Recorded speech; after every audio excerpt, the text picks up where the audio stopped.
Hello बच्चों, welcome to college वाला। मेरा नाम है वंशिका और आज की हमारी वीडियो का टॉपिक है प्रोडक्ट मैनेजमेंट। तो आज हम जानेंगे कि प्रोडक्ट मैनेजमेंट एक्चुअली होता क्या है।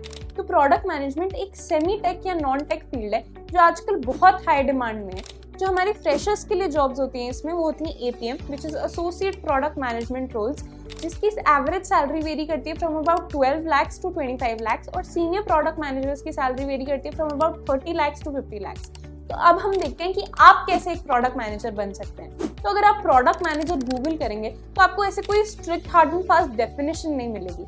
ऐसा इसलिए है क्योंकि जो हमारे प्रोडक्ट मैनेजर का रोल होता है वो कंपनी टू कंपनी और प्रोडक्ट टू प्रोडक्ट वेरी करता है। पर फिर भी एक प्रोडक्ट मैनेजर करता क्या है?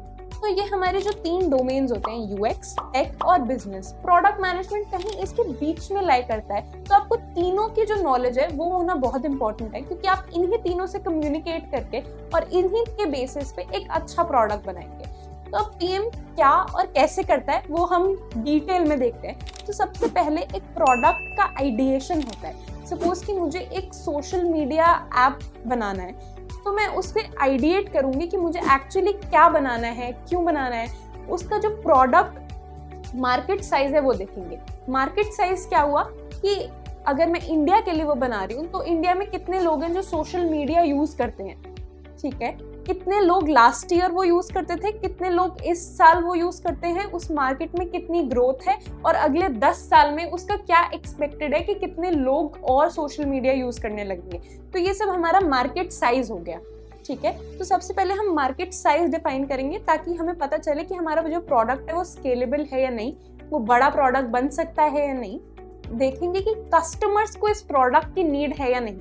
अगर हम हमारे 2 सोशल मीडिया एप्स हैं जैसे इंस्टाग्राम और स्नैपचैट, तो क्या हमारे यूजर्स को एक और सोशल मीडिया ऐप की नीड है, और है तो हम कौन सी बेसिक यूजर्स को टारगेट करें? या हम जेन जी को टारगेट कर रहे हैं, हम जेन अल्फा को टारगेट कर रहे हैं। तो हमने वो ऐप एक्चुअली किसके लिए बना रहे हैं, तो उसे कहते हैं प्रोडक्ट मार्केट फिट ढूंढना। तो प्रोडक्ट मार्केट फिट ढूंढने के लिए we need to answer some questions like कि जो हमारा कस्टमर है वो कौन है, ठीक है। क्या हमारा प्रोडक्ट कोई क्रिटिकल प्रॉब्लम सॉल्व कर रहा है? जैसे हमने अगर ब्लाइंड पीपल के लिए या डिसेबल्ड लोगों के लिए कोई ऐप बनाया तो वो एक मेजर प्रॉब्लम सॉल्व कर रहा है, right. Is there anybody who is willing to pay for the product? अगर आप कोई प्रोडक्ट बना रहे हो और वो प्रोडक्ट फ्री में मिल रहा है तो आपके प्रोडक्ट के लिए कोई क्यों पे करेगा, है ना। प्रोडक्ट की नीड है भी या नहीं, या बिल्कुल सेंसलेस है, उसकी मार्केट में कोई रिक्वायरमेंट नहीं है ज्यादा, ये सब आता है प्रोडक्ट मार्केट फिट के अंदर। और ये जो है प्रोडक्ट मार्केट फिट भी चेंज होता रहता है बिकॉज कस्टमर नीड्स चेंज होती रहती हैं, तो आपको बार बार ये डिफाइन और रीडिफाइन करना पड़ता है। अब प्रोडक्ट मार्केट फिट ढूंढने के बाद, कस्टमर नीड्स के बाद, हम सोचेंगे कि हमारे प्रोडक्ट के फीचर्स क्या हैं। फॉर एग्जाम्पल अगर इंस्टाग्राम हमारा प्रोडक्ट है तो उसमें रील्स एक फीचर है, तो रील्स की प्लेसमेंट कहाँ है, वो फीचर कहाँ प्लेस होगा, ये भी हमारा प्रोडक्ट मैनेजर डिसाइड करता है। वो सबसे प्राइम स्पॉट जहाँ पे उंगली चली जाती है हमारी, वो हमें लगता है कि ऐसे ही चली जाती है, बट वो एक वेल थॉट है कि यहाँ पे अगर हम रील्स को प्लेस करेंगे तो ये जरूर क्लिक करेंगे लोग। तो ऐसे हमारे जो फीचर्स होते हैं सारे एक ऐप के, एक वेबसाइट के, वो प्रोडक्ट मैनेजर डिसाइड करता है। अभी फीचर्स के आइडिएशन के बाद हम ऐसा नहीं करेंगे कि बनने चला गया हमारा प्रोडक्ट। अब इसके बाद एक वायर फ्रेम बनता है। तो वायर फ्रेम क्या होता है? वायर फ्रेम एक ढांचा होता है कि मुझे पता है कि मैंने ये फीचर सोचा है तो ये कैसा दिखना चाहिए मेरे ऐप पे या वेबसाइट पे। तो वो एक वायर फ्रेम जो बेसिक लेआउट होता है वो प्रोडक्ट मैनेजर बनाता है, और फिर वो जो लेआउट होता है वो हम अपने यूआई यूएक्स डिजाइनर को देते हैं जो उसका एक हाई क्वालिटी डिजाइन बना के हमें वापस देगा।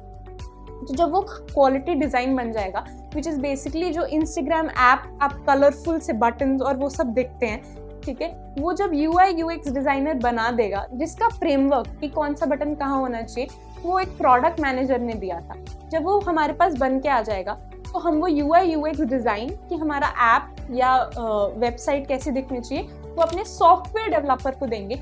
उन्हें एक्सप्लेन करेंगे कि क्या क्या फीचर्स होते हैं, ये कैसा दिखना चाहिए, क्या होना चाहिए, और वो डिजाइन को देख के वो सब इम्प्लीमेंट करेंगे। तो जो हमारा काम होता है as a product manager, it is communicating between different people और इसके साथ साथ जो हमारे बिजनेस साइड पे लोग हैं हम उनसे भी कनेक्ट करेंगे और देखेंगे कि जो हमारे फीचर्स हैं, जो हमारे प्रोडक्ट बनाने में कॉस्ट जा रही है, जो टाइम जा रहा है, वो फिजिबल है या नहीं, हमारी कंपनी वो अफोर्ड कर सकती है या नहीं। सपोज कि इंस्टाग्राम का कोई फीचर नया बनाने में बहुत, जैसे थ्रेड्स बनाए उन्होंने नए, तो उसमें बहुत पैसा जा रहा है और उसका ROI शायद उतना नहीं निकलेगा, तो वो प्रोडक्ट मैनेजर डिसाइड करता है कि वो वर्थ इट है या नहीं वो नया फीचर ऐड करना। तो हमें सब एस्पेक्ट से सोचना है, डेवलपमेंट एस्पेक्ट से भी, कॉस्ट एस्पेक्ट से भी। तो ये सब जो मैनेज करता है वो प्रोडक्ट मैनेजर मैनेज करता है। अब ये सब होने के बाद जब हमारा प्रोडक्ट मैच्योर हो जाता है, मतलब प्रोडक्ट रेडी हो जाता है, मार्केट में आ जाता है, उसके बाद होता है फेज ऑफ प्रोडक्ट डिक्लाइन। क्योंकि हर जो प्रोडक्ट बनता है वो आप देखते हैं कि वो कभी ना कभी डिक्लाइन होता है। जैसे हमारा फेसबुक आया, ठीक है, तो अब जो फेसबुक है वो अपनी डिक्लाइन वाली स्टेज पे है। तो डिक्लाइन वाली स्टेज पे एक ऑप्शन होता है एक्सटेंड करने का प्रोडक्ट को, मतलब हम उस प्रोडक्ट में कोई ऐसा नया फीचर डाल सकते हैं जिससे ऐसा होगा कि वो शायद वापस चलने लग जाए वो प्रोडक्ट। जो हमारा प्रोडक्ट है उसकी कांस्टेंट जो हमें यूजर फीडबैक है वो लेना बहुत इंपॉर्टेंट होता है और वो अपने फीचर्स इंप्रूव करते रहना। सपोज इंस्टाग्राम में कोई नया फीचर आया तो आपको बिल्कुल नहीं पसंद, जो पूरी दुनिया के लोगों को बहुत ही खराब लग रहा है, तो ये सब यूजर फीडबैक इंस्टाग्राम के पास जाता है कि ये जो हमने नया फीचर जिस पे टाइम स्पेंड करा है इसको लोग नहीं यूज करना चाह रहे या नहीं पसंद कर रहे, तो इसको वापस हटा देते हैं या चेंज कर देते हैं। तो that is how a product management life cycle works. अब ये तो हो गया कि एक्चुअली प्रोडक्ट मैनेजर का रोल होता क्या। अब हम जानेंगे कि हमें क्या करना है कि हम प्रोडक्ट मैनेजर बन पाए। What are the skills required to be a product manager. तो मैंने जब ये सवाल अपने एक दोस्त से पूछा था तो उसने मुझे बोला था कि बोलना आना चाहिए, वो तो तुम्हें आता है, but actually communication is the most important skill जो एज अ प्रोडक्ट मैनेजर आपको आने चाहिए। बट उसके अलावा क्रिटिकल थिंकिंग बहुत इंपॉर्टेंट है। जो आपकी प्रॉब्लम सॉल्विंग कैपेबिलिटी होनी चाहिए वो बहुत हाई होनी चाहिए। जैसे हमारी कोडिंग के लिए रिक्वायर्ड होती है वो प्रोडक्ट मैनेजमेंट के लिए भी रिक्वायर्ड है, ठीक है। आर्ट ऑफ प्रायोरिटाइजेशन, आपको पता होना चाहिए कि मेट्रिक्स देख के कि कौन सा फीचर है जिसको आपको हाई प्रायोरिटी पे रखना है, कौन सा फीचर है जिसको अभी आप इग्नोर कर सकते हो, ये सब चीज़ें पता होना बहुत इंपॉर्टेंट है। फीडबैक लेना, तो यूज़र फीडबैक बहुत इंपॉर्टेंट है, वरना आपका प्रोडक्ट ना बन पाएगा ना इम्प्रूव हो पाएगा, ठीक है। बेसिक टेक और कोडिंग सेंस, बिकॉज आपको सॉफ्टवेयर डेवलपर को एक्सप्लेन करना पड़ेगा कि आपको कौन से फीचर्स चाहिए। वो अगर आपको बोल रहा है कि ओ मैंने ये ऐसे कर दिया, ये नहीं हो पा रहा, अगर आपको टेक नॉलेज ही नहीं है तो आप समझ ही नहीं पाओगे कि क्या प्रॉब्लम आ रही है, वो कम्युनिकेशन गैप रह जाएगा। तो टेक नॉलेज होना बहुत इंपॉर्टेंट है।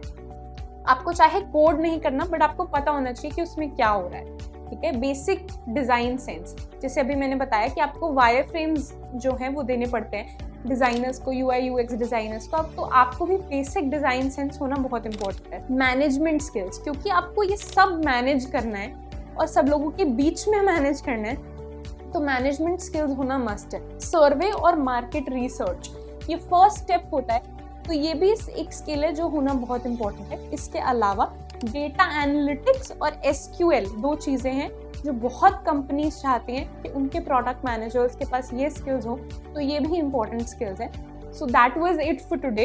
Hope you like the video. Thank you so much for watching.